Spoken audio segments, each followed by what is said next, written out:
Another short update this week because that floor is still not done.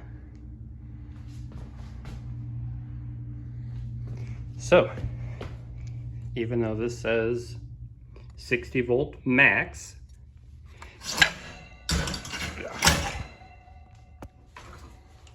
which, 20 volt is less than 60, so therefore it should be compatible, except it's not.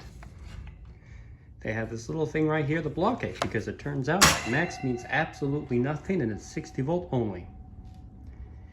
And my battery's not come in yet. This is one of the mechanics batteries. So I still have not done anything. I've got more stuff in though. I don't know if I showed off that I got all that brought up. I got some of my components brought up. I got one project right here.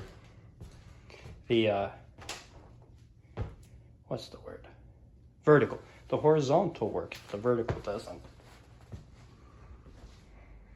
And then I've got this board right here. NE558 has broken. Since they don't make those chips anymore, I gotta spend the time to solder pins onto that. And then I've got a radio right here.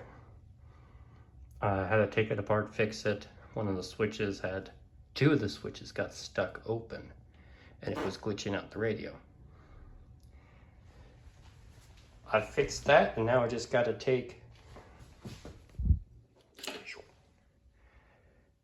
some of these tiny little 0401 LEDs and change up the blue to be green. So those are the 3 projects I've got. So I'm at least doing stuff.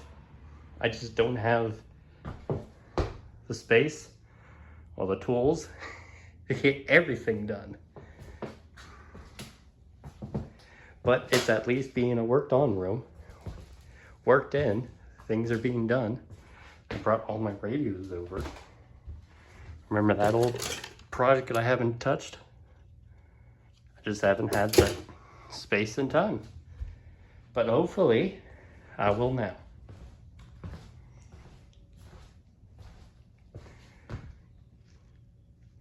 This is a short update video. I'm really taking this on Monday. Just under 4 hours before posting. I just haven't been able to get it done. Oh well, maybe next week I'll have my battery and all will be good. Goodbye.